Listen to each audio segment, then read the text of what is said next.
The New Warehouse Podcast, hosted by Kevin Lawton, is your source for insights and ideas from the distribution, transportation, and logistics industry. A new episode every Monday morning brings you the latest from industry experts and thought leaders. And now, here's Kevin.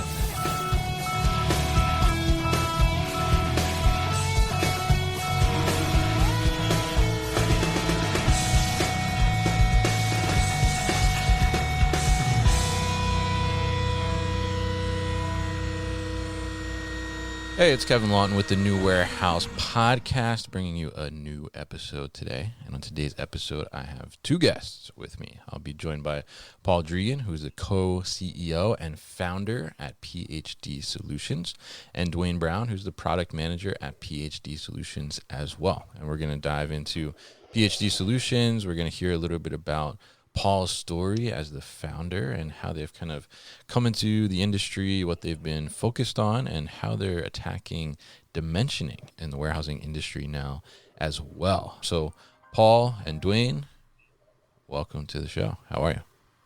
Thank you. Doing great. Thanks, Kevin. Yeah. All right. Good to get you both on here. Interested to talk about this dimensioning and dive a little bit further into this topic. But before we do that, we always like to hear how kind of companies came to be and solutions came to be. So, Paul, since you're the founder of PhD Solutions, why don't you kind of kick us off here? Tell us a little bit about what PhD Solutions is and a little bit about the story, too, of how you came to found the company. Sure. Thanks, Kevin. So I have roots in software development. Did that for about 15 years in various companies, various places around the world, always building custom software for small, medium enterprise, various types, mobile, backend, web, native, etc. In 2013, founded PhD Solutions. Again, it was just me at the time. And my goal was really to establish myself as a premier software technology company for the transportation and logistics space, because prior to founding PhD Solutions, had a lot of involvement with various courier organizations, transportation companies, et cetera. So that sort of became a niche. Around 2015, 2016 or so, we were turned on to the idea about creating a dimensioning system using a new kind of camera technology, which would have been a little bit disruptive to the industry, which already had automated dimensioning technology. But we thought, hey, maybe we can do this. We can do it.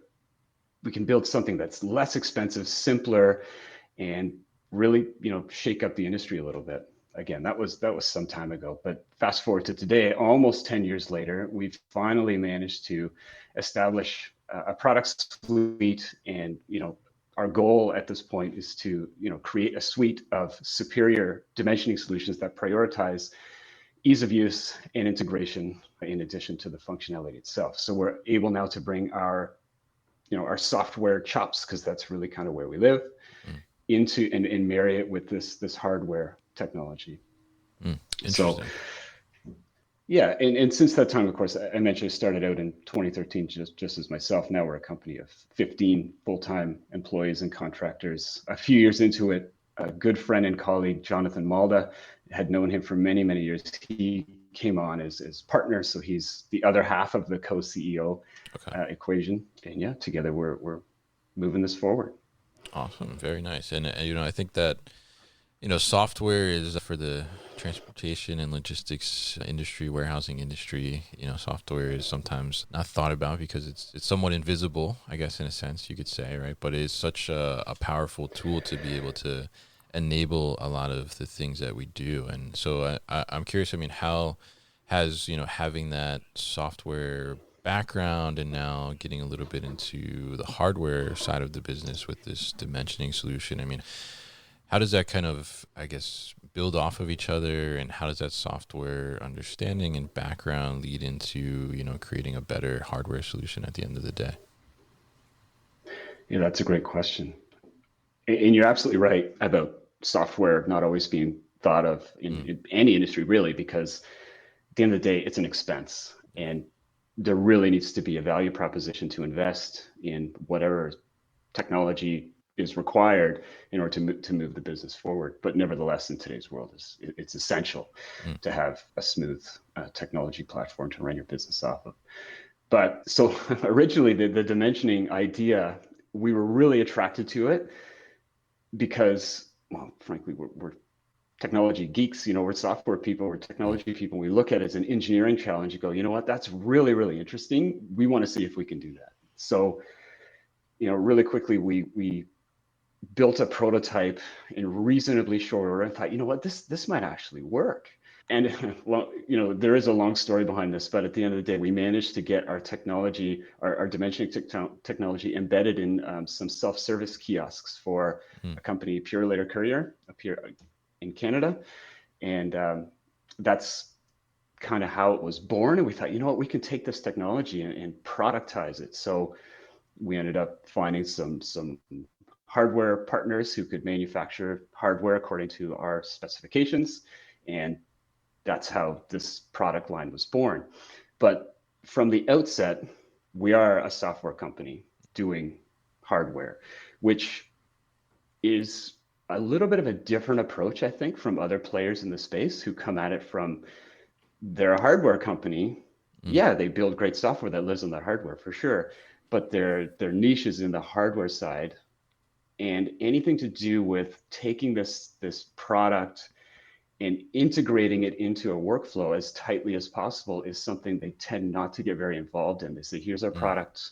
We can set you up with some partners who can help you embed this thing, integrate this thing into your operation. Whereas we come at it from, no, we understand how difficult it is to bring in any new technology into an existing workflow. It's gonna disrupt training. It's gonna disrupt IT. Everybody's got to get involved to do all of these things to put this technology into the operation. So what if we could make that as easy as possible? And then also have the capability, even if there's something special about this particular installation where it's not going to be perfect out of the box, we're able to provide those services to just white glove the whole thing and say, at the end of the day, this is going to work very smoothly.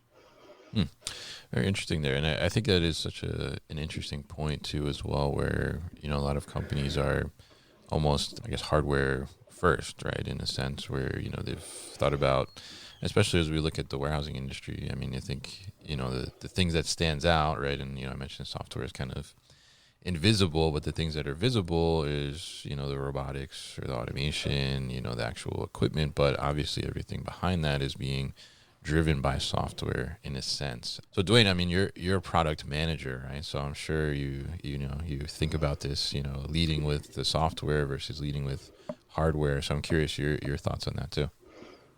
Yeah, no, that's a fair question. So from my perspective, I just like Paul. So I'm a software developer by trade. I put that in air quotes because I'm not officially trained software developer, but he does well. Software development background.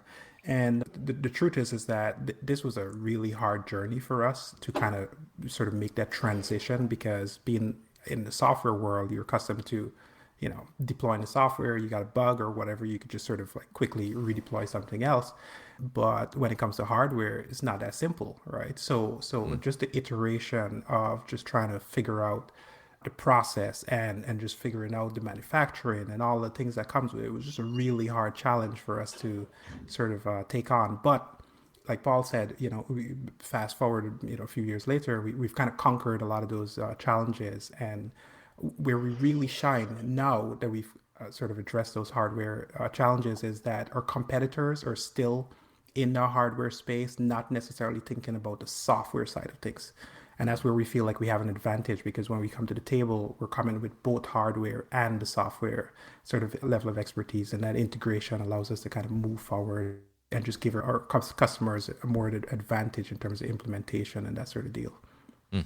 What Dwain said is right on point. This idea of hardware is significantly different than software. There were a number of challenges. And I think if we had known, frankly, going in like way back in the day to embark down this path and understood exactly what we were in for, we would have thought long and hard. But now that, as Dwain said, we've really a lot of those things are behind us now, and we're like, okay, we finally have this in place. Let's move forward. But yes, it was definitely a challenge for sure.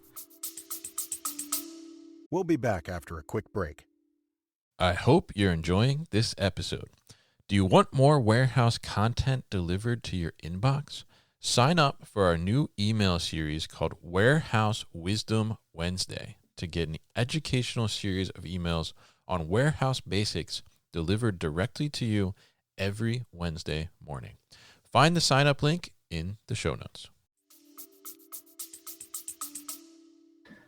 Very interesting. Yeah. An interesting perspective there too. I mean, I think that's something that's, certainly I think as like operations people, we don't necessarily think about, everything that's going into these types of solutions and, does it matter, right? Is it, hardware first or software first, whatever the case may be. And, what does that look like? But I think, it's an interesting discussion there. And I think it's certainly something that, as you think about looking at solutions, right, you're thinking about what's actually powering like this hardware behind it, I think is important to you to understand because, hardware, I think in my opinion, like hardware is, one thing, but it's not necessarily, it's only as good as really the software that's kind of telling it what to do in a sense, right? I mean, it's just like, I guess if you think about the human brain, right, like my hands and stuff can only do what my brain is telling it to do in a sense, right?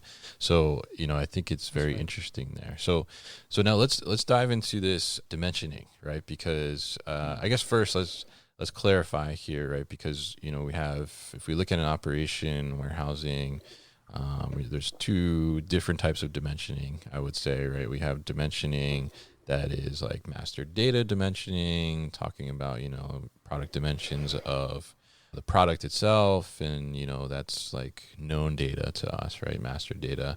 But what we're focused on here is we're talking about outbound package dimensioning, right? So if we look at outbound package dimensioning, meaning those packagings that are going out the door, and what are the dimensions of that when that order is all put together and packaged up, ready to go to the carrier. Let's talk about kind of what is that current state of dimensioning in the warehousing industry. Where are we at right now? So it's a fair question. So just to add one clarification there. So there's both outbound and inbound. If you're shipping products, then definitely it's obviously outbound. The challenge that we're trying to solve there is ensuring that let's keep the conversation simple. So let's just say that you're shipping a box with UPS as an example, or FedEx, or any of your favorite carrier, and that the charge was $100 to ship the box because you measured it and they put that information in their system and they charge you $100. It would really you would not like it if 30 days later, after you got charged $100, they came back to you and said, hey, actually, we measured it on that box on our side, and it's now going to be, $150 or whatever it is, right? So that's a chargeback, and that's basically sort of the core problem that we're trying to help shippers solve, right? Now, obviously, if you're doing one box, it's perfectly fine. But if you're doing 1,000 boxes or 30,000 boxes, now, that $50 really adds up. You're talking tens of thousands of dollars, right? So that's one half of the equation. On the other half of it, you have the carriers. So think UPS, FedEx, etc. Some of the smaller carriers that are intaking those packages. And they now need to ensure that on the intake side, that whatever the customer measured, whatever is in the system, is accurate. And so what they're trying to do is ensure that measurement is accurate. And if it's not, they essentially do the chargeback. So it's kind of a two-sided problem that this dimensioning system solves for us. And so that's how we're kind of approaching it. Maybe Paul could kind of add some more color to that. Oh, sure. Yeah. To Dwain's point, that's exactly right. The whole chargeback on the warehousing side, the chargeback is the primary use case for outbound package shipping that we're helping to solve. So what are people doing today?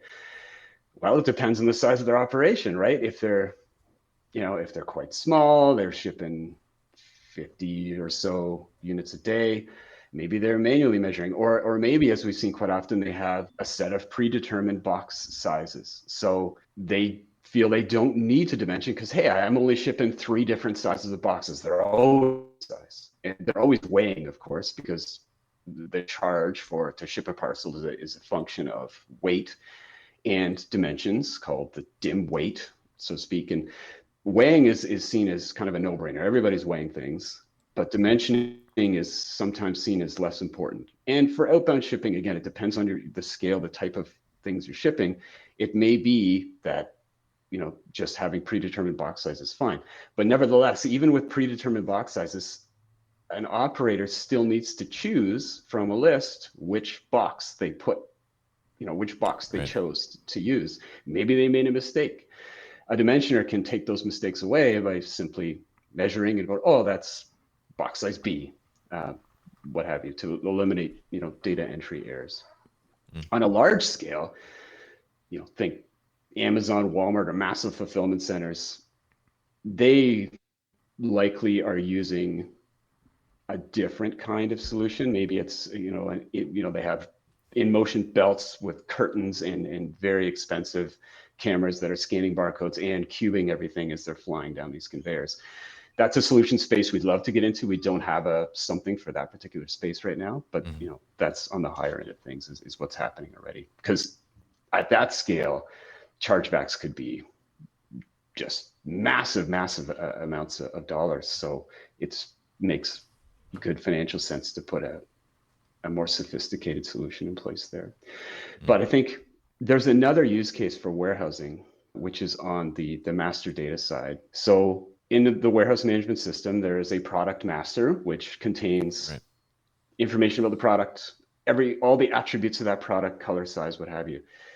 And in addition to weight and dimensions. And of course, those two things are very important. Dimensions are important for 2 reasons. 1, to decide where you're going to store this product in the warehouse. And then for 2, if your shipping system uses containerization, say, and you're doing direct to consumer fulfillment and the consumer orders 5 different things, well, maybe you have a containerization algorithm that says, oh, we know the dimensions of these 5 things. You need to put it in this size box. If those dimensions are wrong, then your containerization algorithm is wrong, and you're going to end up using potentially the wrong size box. Maybe it's too big. You're overcharging for that shipment. So we've heard from many of our customers and whatnot that the manufacturers supply these attributes, these weights and dimensions, but oftentimes they're incorrect. Or maybe they were correct on the first shipment, but then on the subsequent shipment, something changed about that product, and those data points changed, but they no longer have the right ones. And again, at scale, this can cause significant inefficiency. So those are 2 areas where our solution can fit. Yeah, absolutely.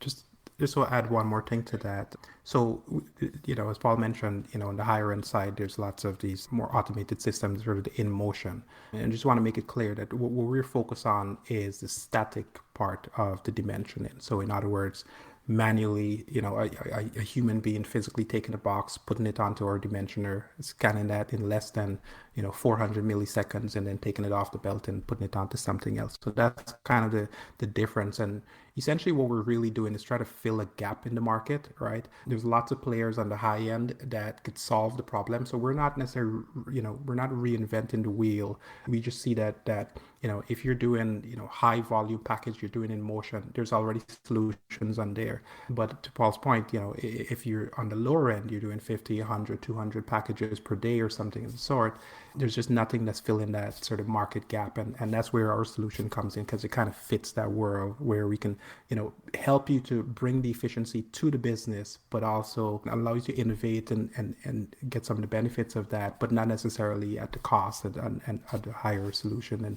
and get an ROI on your investment in a much faster time. Interesting. Yeah. I mean, I think it's such a challenge, and I've lived it in my career where we had dimension issues, and most notably was when I worked for a book publisher, and we would do calendars once a year. We had a calendar season, and sure enough, those desktop calendars, we would look up, and on the conveyor you'd have a box like this big, and the desktop calendar would be like just sitting on top of it because the picker is just following instructions, right, based on what it was saying.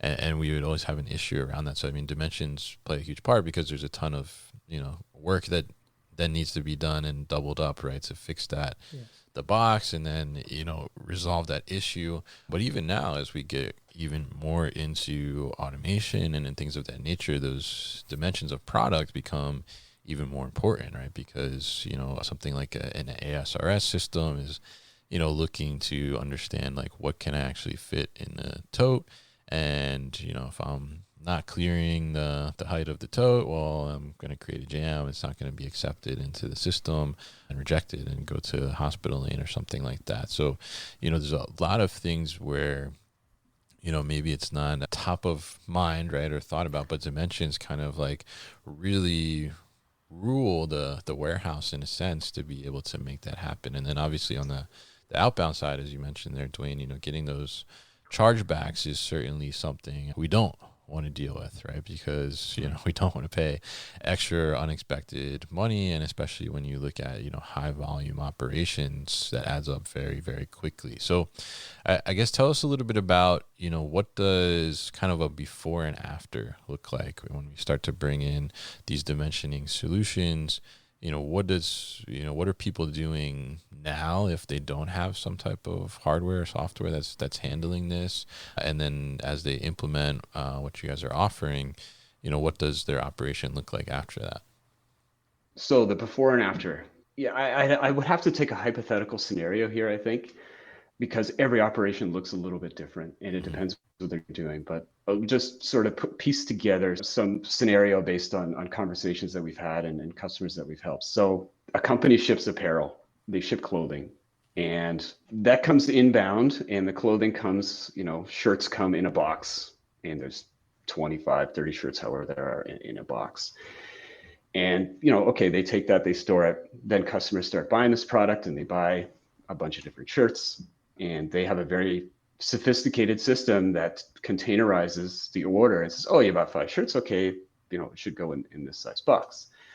And the operations manager notices that boxes going out the door are absolutely massive and it costs ridiculous amounts of money to ship. And they're offering free shipping to their customers. So they're just, they're getting crushed here.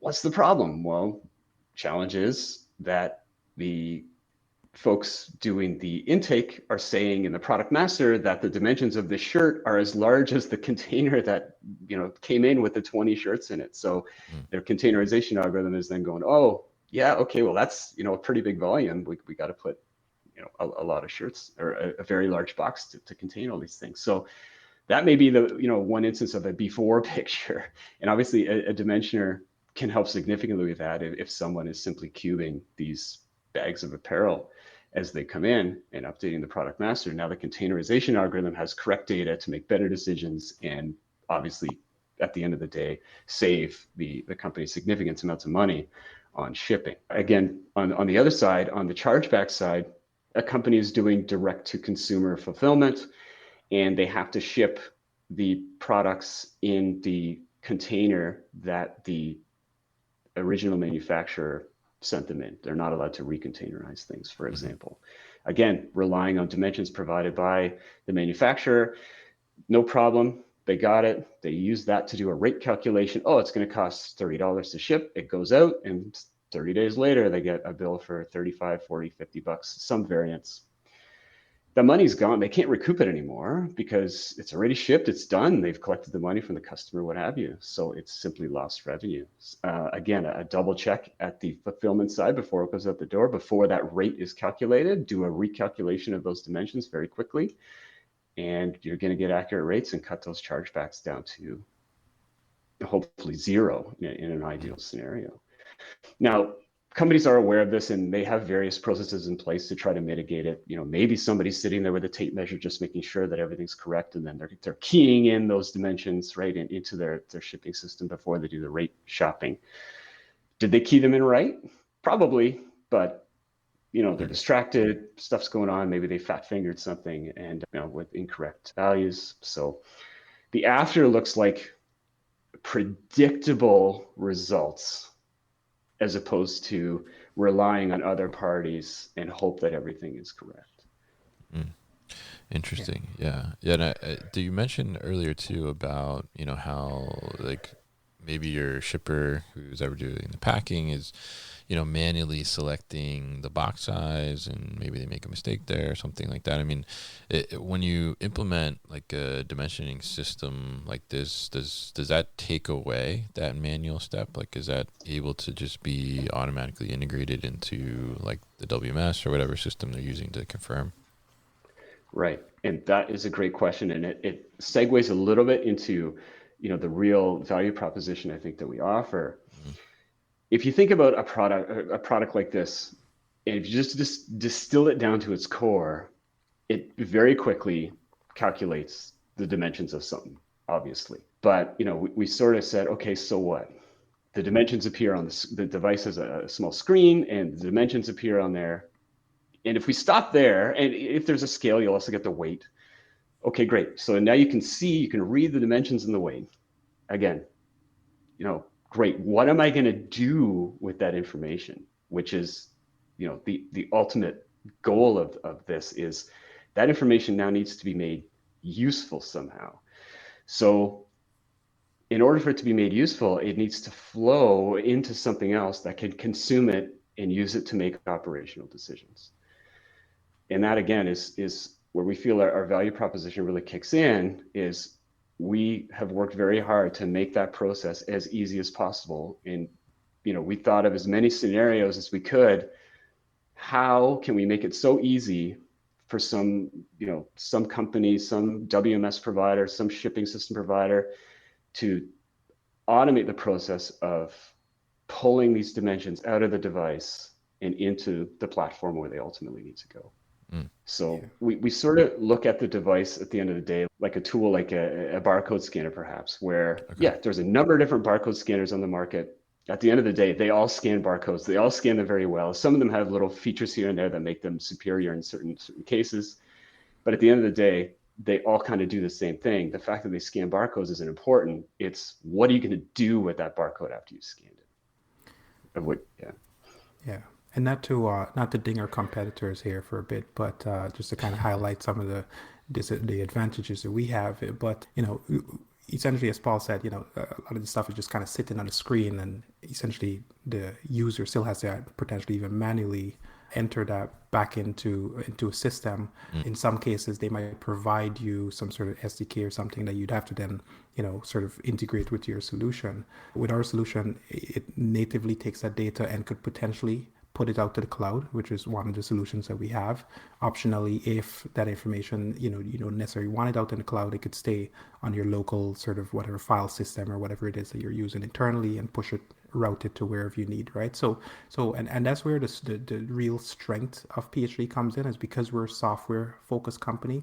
We understand the software space, we understand the integration, we understand the challenges, to improve operational efficiency. And so marrying these hardware and the software world really allows us to kind of like meet you where you are as a warehouse operations manager, trying to figure out how to improve efficiency, and then sort of drive that conversation forward with the proper implementation, right?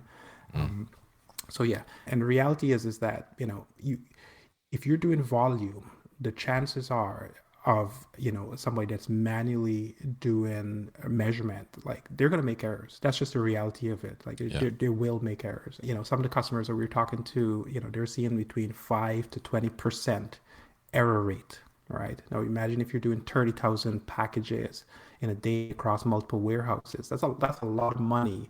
That's essentially you're just leaving on the table, right? For no reason. And so being able to take that and sort of push that data into your existing WMS, TMS solution and have it seamlessly integrate, removing the human out of the picture, just calls for more efficient, streamlined operations. And you can guarantee with some level of accuracy and reliability that the data that's inputted into the system for the rate shoppers, etc., is just much, much more clean and valuable, right? With less errors. Yeah, absolutely. And I think it kind of ties back to our conversation there in the beginning, right? Of the advantage of, being software first in a sense, right, to create those kind of workflows and integrations to help, try and eliminate some of those errors, right? And, you're talking about people doing, hundreds, if not maybe thousands of packages shipping out a day, right? There's bound to be some type of error the more repetitive manual entry you're going to do, right? So anytime you can help to alleviate that and help to give them more accurate information and then automatically input that for the user, I think is a great experience for sure. So it's really good to hear that on that side. So as we look to, we talked about kind of the current state of dimensioning in the warehouse and the different sides of the table from inbound, outbound perspective and software versus hardware. But as we look towards the future, tell us a little bit about, what should be top of mind when it comes to dimensioning for those ops folks and people out there that are dealing with this on a day-to-day basis. Yeah. So one of the things that I think is really interesting, and actually I was listening to one of your previous episodes with I think it was called Cargo something. I'm forgetting the name now, but Cargo Shot or something like that. But but they essentially are snapping pictures of the cart sort of pallets so they could do audit trail, etc. One of the things that we haven't mentioned so far is that when we do a dimensioning of any product, we're also capturing a picture of that product. Okay. That image actually goes up into the cloud and sits in a portal that is called the Envision Cloud System. And you can then go in after the fact and review those images to be able to see, potentially you ship something out and there's a dispute of some sort, right? You could go back, you have an audit trail of that particular package that you could then use that to sort of, address any disputes or clarification.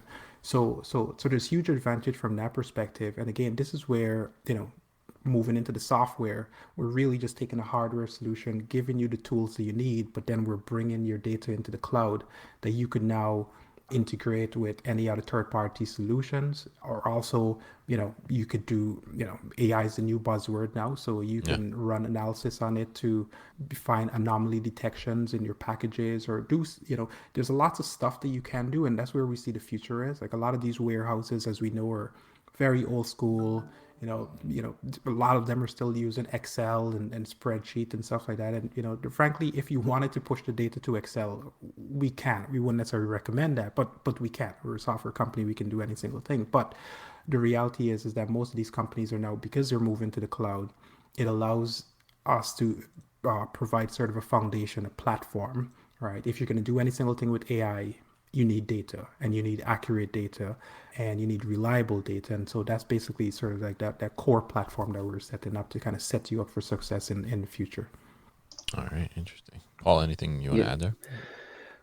I think Dwain hit on it with the future vision around AI. So the transportation, logistics, shipping space is only growing, and it's going to continue to grow significantly. And we're always looking for efficiencies, and AI is a natural progression into helping solve even, let's just say very difficult to manually determine problems. And in the next few years, you're really going to see this take off. People are going to start coming out with solutions to do more efficient routing, to do more efficient containerization, to do, what have you, things I haven't even thought of yet. But in order to do that, in order to, even if there is models out there that can solve for these things, in order for them to solve for your operation, you need to have data and mountains of it. In dimensions and weight is a huge part of that. Whenever it comes, again, to shipping optimization, to warehouse storage optimization, to routing, to containerization, to any of these things. That's not the only ingredient, but it is something that needs to be standardized. So our vision for the future is to enable our clients to collect that data, to make sure it's consistent, accurate, make sure it's easy to capture so it doesn't get in people's way, and that it's easy to access. Interesting. Yeah. And I think, data at the heart of everything is kind of the core in a sense, right? It's kind of dictating, what we're should do, what we shouldn't do, what's actually happening, right? In a sense. And, I think that becomes more and more important to, not only how do we generate that data, but how do we put it and utilize it in a way that we can actually make some improvements or take some action on. So I think that's great to recognize that, and great that you guys are focused on how do we better capture that and manipulate that for your customers and operations overall. So very interesting talking to you both today, and really appreciate you coming on the show. If people are interested in learning more about what you do or getting in contact with PhD Solutions, what's the best way to do that? Well, first of all, we'd love for you to just go on our LinkedIn and just type in PhD and just add us on LinkedIn. That's probably where we do most of our broadcasting, etc. But you could obviously go on our website, PhD, as in the smart people, phdsolutions.ca. And from there, you'll be able to look at our dimensioners and, reach out to us, book a call if you got any questions, or just want to have some thought process around, what can I do in my operations to improve efficiency, right? Like I said, because we're a hardware and a software company, just being able to have a sort of a sounding board where we could help you sort of troubleshoot and figure out some of the potential implementations that you might need for your business is where we excel. And so we'd love to talk to you if you're up for it. All right, fantastic. And we'll definitely put all the information about PhD Solutions at thenewwarehouse.com as well, so people can easily find it. So Paul and Dwain, thank you once again for your time on the show today.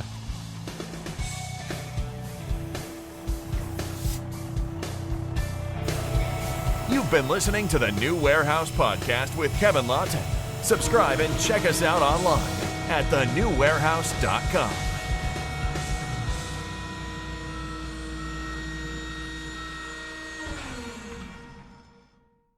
Enjoyed this episode? Make sure you are subscribed to the podcast, and for more content from the New Warehouse, find us on LinkedIn and YouTube. Links to subscribe can be found in the show notes, and for everything The New Warehouse, head to thenewwarehouse.com.